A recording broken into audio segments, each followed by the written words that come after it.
Bring the camera a little closer. All right. As he Poor asks dog his is he cameraman to traumatizing enter today. Bring the Izzy's camera a little personal closer. space, she attacks. Yeah, she's scared. Why is he? Why are you hitting her when she's scared? So here. Jesus. You help me. Come on. Hey.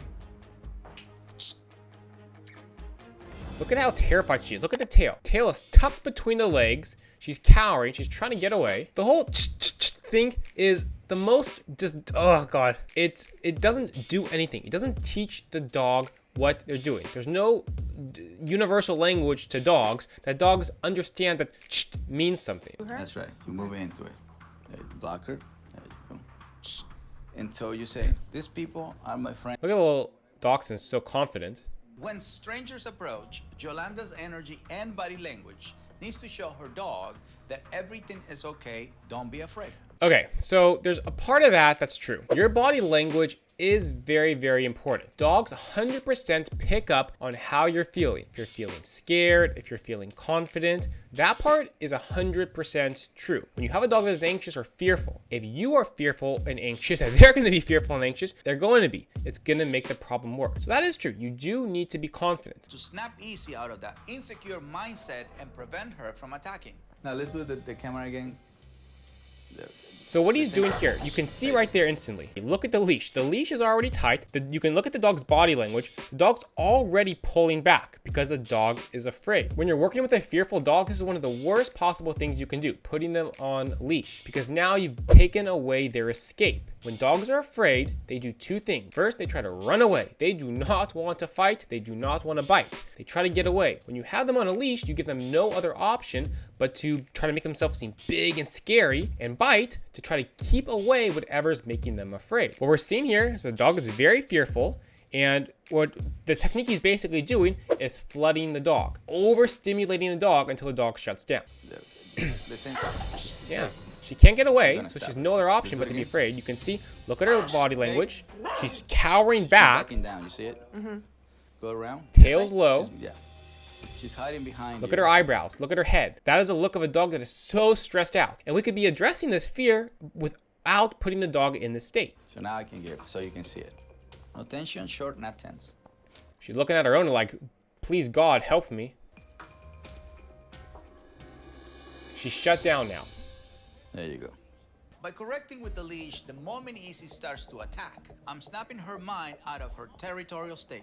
I'm also staying calm, which tells Izzy there is nothing to fear. It's not that he's snapping her out of that state. The dog is not, oh my God, I'm afraid, and then he's yanking on the leash and, oh, now I'm happy. It's that the dog is terrified, he's yanking and correcting the dog, and the dog goes, I don't know what to do. I don't know what to do. I don't know what to do. I don't know what to do. And just shuts down. This is what flooding does, is you overexpose the dog to something, you get them so incredibly worked up, their mind and body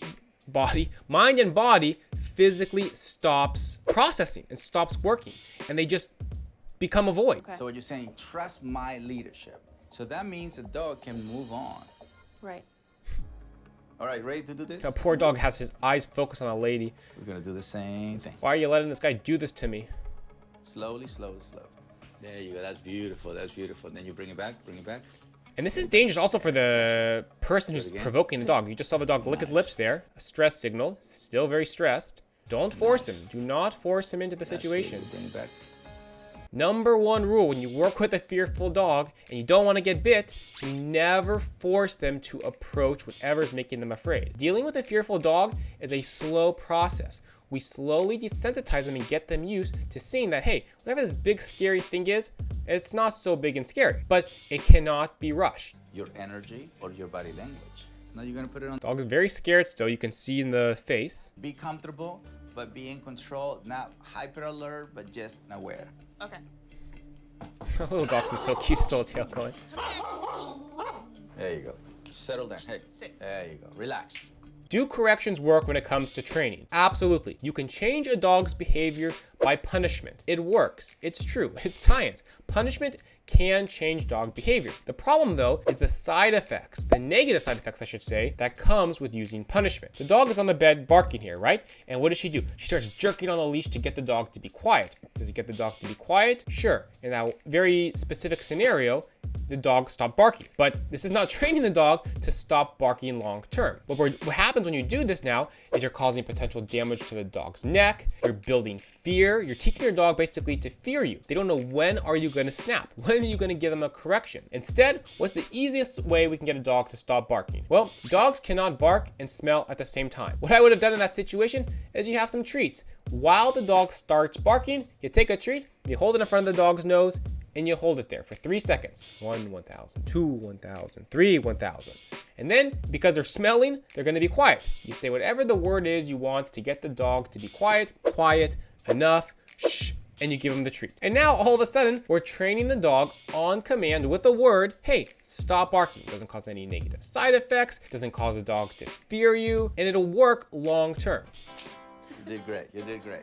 Today I learned a lot. Cesar gave me hope, but I know we're far from a new Izzy. This is just the beginning. Definitely far from a new Izzy. I want to see more improvement. Because this is a flooding only works short term. The thing with TV shows like this, like Cesar, right, is that it has to be made for TV. It has to be entertaining, and you have to see results very, very quickly. And they make it seem like, okay, he came in and within 30 seconds the dog is fixed. And that's where the flooding technique, I hate to say is good, but works for this scenario. They break the dog down so that the dog has no response at all. And to somebody who, doesn't have a thorough understanding of dog behavior, it looks like, oh my God, that dog is trained. The dog, 2 minutes ago was barking and aggressive and trying to bite people. And now the dog is, oh, it's beautiful, laying on the bed. He's problem solved. The reality is that you come back the next day, the dog's gonna go right back to the old behavior, okay? Flooding is not a long-term solution for training dogs. I also wanna go back to the start again and rewatch a little bit of this video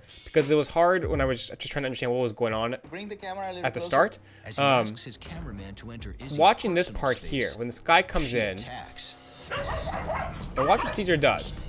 Starts physically poking the dog while the dog is already in that agitated state. When you have a dog that is barking and is fearful, this is a great way to get yourself bit. The dog is so focused on trying to attack and get at whatever that thing is that there's something that can happen called redirected aggression, where when you poke that dog that has aggression towards something, that dog is not very likely, but has a chance to turn and actually bite you because they're in such a heightened state and sense. They don't really have they can't really grasp exactly what's going on. It's very stressful. So when they feel something, it's quite common that they have a reaction and just instantly bite without even thinking. Anybody that's working with a fearful dog, and especially a dog that's aggressive, be very careful. You never want to touch them when they're in that state. And that's why, I don't like to have them on leash to begin with, but never touch a fearful dog, or not necessarily fearful, but when a dog is being aggressive, because there's a chance you could get bit. The best thing I can say about Cesar is he does an amazing job of setting great examples for exactly what you should never do when working with a fearful dog. We do not put fearful dogs on leash. We do not force fearful dogs to interact with whatever it is that's making them afraid. We do not poke fearful dog. Pretty much every single thing he did in this video is what not to do to address fear. If you have a dog that's fearful, I do have a step-by-step tutorial on exactly how to do it. I'll put a link to that in the description below.